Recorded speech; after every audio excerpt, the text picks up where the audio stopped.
नमस्कार दोस्तों, ढाई आखर पोथी के इस नए वीडियो में आपका स्वागत है। आज के इस वीडियो में हम जानेंगे कि आखिर रहस्यमय अंकों से आप क्या समझते हैं। समय जो बहुत बलवान होता है उसमें भूत, भविष्य और वर्तमान के साथ में हमारे अंक ज्योतिष किस तरीके से जुड़े रहते हैं। आज के वीडियो में हम ये भी समझेंगे कि संख्याओं की संख्या 1 से 9 तक ही क्यों होती है, अंक का रहस्य क्या है और ज्योतिष से ये कैसे जुड़ा है। इसके साथ में हम महत्वपूर्ण चीज़ जो आपको बताएंगे वो है कि आखिर जन्मांक और नामांक किस आधार पर निकाले जाएं, आखिर भारतीय ज्योतिष और पाश्चात्य ज्योतिष किस तरीके से जुड़ा हुआ है। इसमें हम अंक ज्योतिष पर क्या क्या व्याख्याएं की गई हैं इसके बारे में भी जानेंगे। तो दोस्तों, इस वीडियो को शुरू करने से पहले मैं एक छोटी सी कहानी आपसे कहना चाहूँगा और बहुत संक्षिप्त में कहना चाहूँगा कि काल को बहुत बड़ा माना गया है। काल बलवान होता है, ये कहावत हम लोग सुनते आए हैं। उदाहरण के तौर पर ही अगर ले तो महाभारत की विजय पांडवों ने पाई थी। एक समय था जब धनुर्धारी अर्जुन के गांडीव की टक्कर से बड़े बड़े योद्धा हिल जाते थे। महाबली भीमसेन की गदा शत्रु पर सदा विजय प्राप्त करती थी। युद्धोपरांत वही अर्जुन, वही भीम थे और वही धनुष बाण और वही गदाएं थी। मगर इन सब के होते हुए भी पांडवों की स्त्रियों के गहने साधारण डाकू लूट के ले गए थे। तो दोस्तों, समय भूतकाल, भविष्यकाल, वर्तमान का, जो कि ज्योतिष का एक बहुत महत्वपूर्ण अंग है। इस रहस्यमय भविष्य की जानकारी कराने वाली विद्या को ही ज्योतिष कहा जाता है। तो दोस्तों, इस वीडियो को आगे बढ़ाने से पहले हम समझेंगे कि भारतीय ज्योतिष में अंक किस तरीके से भूमिका निभाते हैं। ये अंक 1 से 9 तक ही होते हैं। अगर बहुत ही सीधे सरल शब्दों में इस बात को कहें तो ये अंक 11 क्यों नहीं होते, 12 क्यों नहीं होते, 20 क्यों नहीं होते, 15 क्यों नहीं होते, ऐसे कुछ प्रश्न मस्तिष्क में उठना स्वाभाविक बात है। इसका उत्तर अत्यंत सीधा और सरल है। देखिए, अंक ज्योतिष के हिसाब से 9 अंक यानी 9 ग्रह, 1 से लेकर के 9 तक ग्रह माने जाते हैं जो कि भारतीय ज्योतिष से जुड़े हुए हैं और वही ग्रह 9 अंकों को बताते हैं। तो दोस्तों, आज के वीडियो में हम इस बात पर विचार करेंगे कि आखिर विद्वानों ने कौन से ग्रह को कौन सा अंक प्रदान किया है। यह आपको जानना बेहद ज़रूरी है। और उसके अलावा ये भी समझिए कि कौन सा अंक का अधिष्ठाता किस ग्रह को नियुक्त किया गया है। लेकिन इससे पहले हम ये बात जान लेते हैं कि भारतीय ज्योतिष में ग्रह किस राशि से संबंधित है और ये संबंध बने कैसे हैं। आखिर कोई भी संबंध किस तरीके से बनते हैं, आइए इसको समझते हैं। तो सबसे पहले जो हम बात करते हैं, आप किसी भी एटलस को उठा करके देख सकते हैं। तो सौर मंडल में जो सबसे पहला ग्रह माना जाता है वो सूर्य को माना जाता है और सूर्य से ही सारे ग्रहों की दूरी तय की जाती है, दूरी बताई जाती है। तो सूर्य मध्य में होता है और उसके निकट जो सबसे पास का ग्रह होता है वो बुध होता है। बुध के बाद शुक्र ग्रह होता है, शुक्र के बाद मंगल ग्रह आता है, मंगल के बाद में गुरु और उसके बाद शनि आदि ग्रह आते हैं। ये ही 9 ग्रह 12 राशियों के अधिपति माने गए हैं। ये आधिपत्य ग्रहों को किस प्रकार से हुआ है, इसकी एक रोचक कहानी बहुत ही सरल तरीके से आपको समझाते हैं ताकि आप भी समझ लें कि सूर्य और चंद्र के साथ में ये ग्रह, ये अंक और ये राशि किस तरीके से जुड़े हुए हैं। देखिए, ज्ञान को सरल भाषा में समझाना सबसे बड़ा चैलेंज होता है। तो यहाँ हम एक कहानी, एक छोटी सी कहानी के माध्यम से आपको ये बताने की कोशिश करेंगे कि आखिर सूर्य और चंद्र के साथ में राशियाँ किस तरीके से बांटी गई हैं। तो कहानी इस तरह से है कि सबसे पहले सूर्य और चंद्र 2 ग्रह माने गए। सूर्य दिन के स्वामी थे और चंद्रमा रात के स्वामी थे। सूर्य ने क्या किया कि सूर्य ने 5वीं राशि, 5वीं कोठरी कहते हैं या 5वीं राशि कहते हैं, सिंह राशि पर अपना डेरा जमा लिया और उन्होंने उसका एक स्थायी निवास बना लिया। चंद्र उसके पड़ोस की राशि ने 4वीं राशि पर एक डेरा बना लिया जो कि कर्क राशि थी। एक दिन बुध उनके पास आए और प्रार्थना की कि महाभाग मुझे भी कोई स्थान दीजिए। तो चंद्रमा ने क्या किया कि जो उनके पड़ोस में राशि थी यानी मिथुन राशि, वो उनको दे दी। रात्रि बीत गई, सवेरा हुआ, भगवान दिवाकर आए। बुध ने उनसे कहा कि हमको भी राशि दीजिए। तो सूर्य ने उनको कन्या राशि दे दी। इसके बाद आए शुक्र। तो शुक्र को चंद्रमा ने वृष राशि दी और सूर्य ने तुला राशि दी। फिर आए मंगल। मंगल को चंद्रमा ने मेष राशि दी और सूर्य ने वृश्चिक राशि दी। इसके बाद पधारे गुरु बृहस्पति। तो बृहस्पति को चंद्रमा ने मीन राशि में जगह दी और सूर्य ने धनु राशि में जगह दी। सबसे अंत में आए महाकाय शनि, जिनको चंद्रमा ने कुंभ में स्थान दिया और सूर्य ने मकर में स्थान दिया। तो इस तरह ये ग्रह जो राशि हुए उनके स्वामी ग्रह बन गए। तो सूर्य और चंद्र ने राशियों को बांटने का काम किया और उनके पास एक ही एक राशि रह गई, यानी सूर्य के पास सिंह राशि और चंद्रमा के पास कर्क राशि। बहुत ही सरल तरीके से आप स्वामी ग्रह और राशियों को समझ सकते हैं। तो दोस्तों, जानकारी में रोचकता प्रदान करते हुए अब एक दूसरी तरफ चलते हैं। तो अंक शास्त्र पर बात करते हैं। भारत में शुरू हुआ अंक शास्त्र जो कि 9 अंक 9 ग्रहों से जुड़ा हुआ था, ये पाश्चात्य जगत में भी गया। यही अंक शास्त्र जो कि भारत में प्रचलन में आया, बाद में लुप्त हो गया, लेकिन इसके बाद विदेशियों ने यहाँ आना शुरू करा और भारत से ही जुड़ी हुई ये जानकारी अरब से होती हुई इंग्लैंड तक पहुँची और वहाँ यूरोपीय अंक शास्त्र उत्पन्न हुआ। अब इस यूरोपीय अंक शास्त्र में अगर आप देखेंगे तो यहाँ अंकों को निर्धारित किया गया है, लेकिन अगर आप इन अंकों को देख रहे होंगे तो यहाँ 1 से 9 तक के अंकों में 9 अंक को नहीं लिया गया है। अब इस 9 अंक को क्यों नहीं लिया गया ये हम वीडियो में आगे बताएंगे। यहाँ देखिए, आप खुद भी इन अंकों को लिख सकते हैं ताकि यूरोपीय अंक शास्त्र के आधार पर हम किस तरह से जन्मांक और नामांक निकालेंगे वो आपको बहुत ही छोटी तरीके से समझ में आ जाएगा। यहाँ ए के लिए 1 नंबर, बी के लिए 2 नंबर, सी के लिए 3 नंबर, डी के लिए 4 नंबर, ई के लिए 5 नंबर, एफ के लिए 8 नंबर, जी के लिए 3 नंबर, एच के लिए 5 नंबर, आई के लिए 1 नंबर, जे के लिए 1 नंबर, के के लिए 2 नंबर, एल के लिए 3 नंबर, एम के लिए 4 नंबर, एन के लिए 5 नंबर, ओ के लिए 7 नंबर, पी के लिए 8, क्यू के लिए 1, आर के लिए 2, एस के लिए 3, टी के लिए 4, यू के लिए 6, वी के लिए 6, डब्ल्यू के लिए 6, एक्स के लिए 5, वाई के लिए 1 और जेड के लिए 7 नंबर लिए गया है। ये मैंने इसलिए बोल करके आपको समझाया ताकि अगर आपको इसमें कहीं पर भी संदेह हो तो वो संदेह दूर हो जाए। तो दोस्तों, ग्रहों के साथ अंकों का संबंध किस तरह होता है आइए जानते हैं। सूर्य को 1 और 4 नंबर दिए गए हैं, चंद्र को 2 और 7 नंबर दिए गए, मंगल को 9 नंबर दिया गया है, बुध को 5 नंबर दिया गया है, गुरु को 3 नंबर दिया गया है, शुक्र को 6 नंबर दिया गया है, शनि को 8 नंबर दिया गया है। यहाँ राहु और केतु को छाया मात्र माना गया है, छाया ग्रह माना गया है। तो जो सूर्य को 1 और 4 नंबर दिए गए हैं उसमें 4 नंबर राहु को माना जाता है, राहु का 4 नंबर माना जाता है और 7वां नंबर केतु का माना जाता है। पाश्चात्य विद्वान हमारे राहु केतु की जगह यूरेनस और नेपच्यून को मानते हैं। तो यूरेनस के लिए 4 नंबर और नेपच्यून के लिए 7 नंबर लिया जाता है।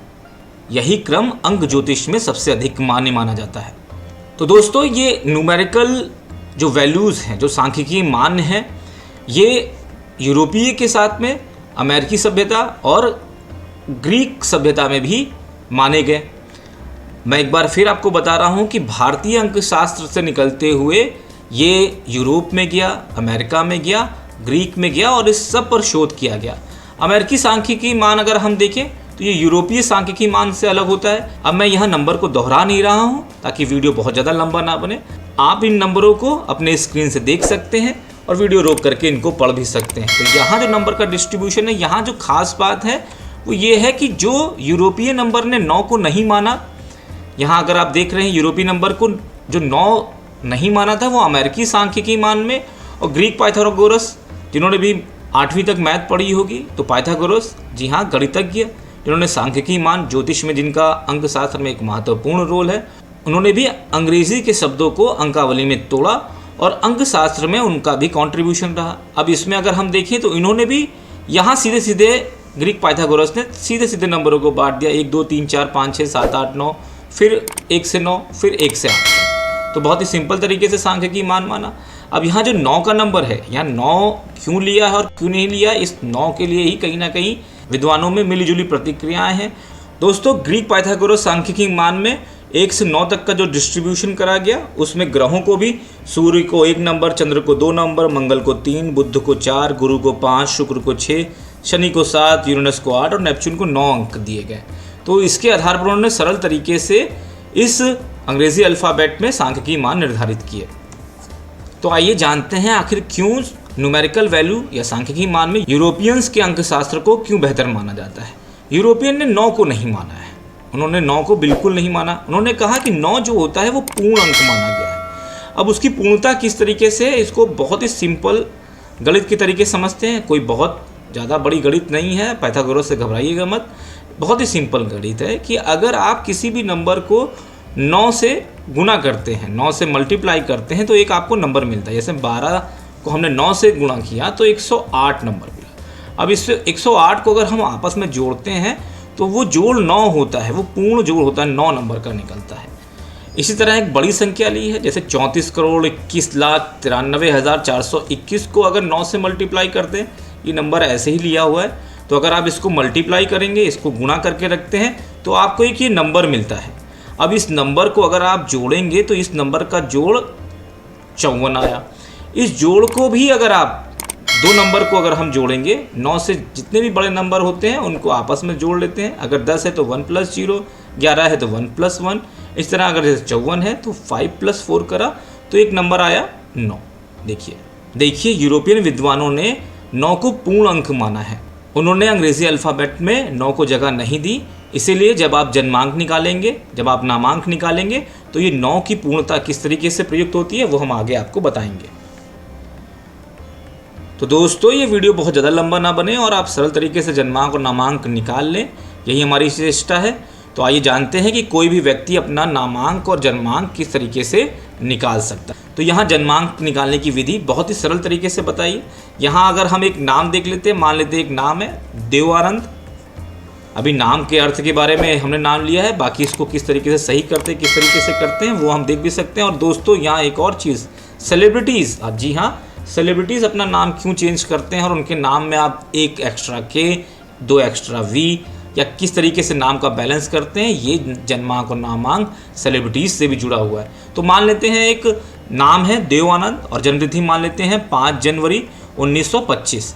अब इसका जन्मांक देखते हैं किस तरीके से निकालते हैं। तो क्या करेंगे, ये जो जितने भी नंबर हैं उनको हम आपस में जोड़ लेंगे। जैसे 5, 1, 1, 9, 2 और 5, इनका जोड़ कितना हुआ तो 23 आया। इनका जोड़ कितना हुआ 23 आया। अब 2 और 3 को जोड़ा तो क्या नंबर आया 5। तो दोस्तों 5 नंबर जो आया वो हुआ जन्मांक नंबर। इसी को आध्यात्मिक अंक या इसी को स्पिरिचुअल नंबर कहते हैं। तो दोस्तों अब नामांक कैसे निकालते हैं। नामांक निकालने के लिए यहाँ हमने यूरोपियन जो पद्धति है उसी को ही लागू किया है नामांक निकालने के लिए, क्योंकि यहाँ 9 की जो पूर्णता है यहाँ एक बार फिर हम देखेंगे। यहाँ देखिए देवानंद को अगर हम देखते हैं तो देव के लिए यहाँ 4 नंबर है, यहाँ डी के लिए 4 नंबर है, आप खुद भी देखते रहिए। यहाँ डी के लिए 4 नंबर, ई के लिए 5 नंबर और ओ के लिए 7 नंबर रखा है। आनंद को देखते हैं तो इसी तरीके से नंबर लिया, ए के लिए 1 नंबर, एन के लिए 5 नंबर, ए के लिए फिर 1 नंबर, एन के लिए 5 नंबर और डी के लिए 5 नंबर।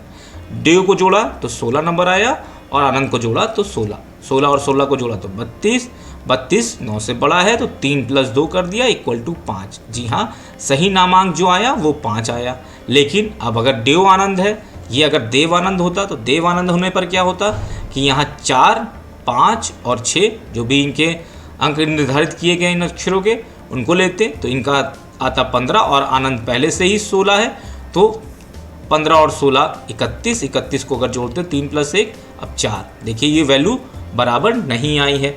अब इसी को हम देखते हैं कि जो सेलिब्रिटीज़ होते हैं तो ये सेलिब्रिटीज़ क्या करते हैं कि यहाँ जन्मांक और नामांक दोनों अगर एक जैसे आएंगे तो ही आपको लाभ मिलेगा। इसका बहुत सिंपल जो उदाहरण बताया गया है वो ये बताया गया है कि अगर आप मान लेते हैं कि एक ब्रॉडकास्टिंग स्टेशन है, अब जिस तरीके से आप गाड़ी में भी देखते हैं भाई एक ट्यूनिंग सेट कर दी जाती है।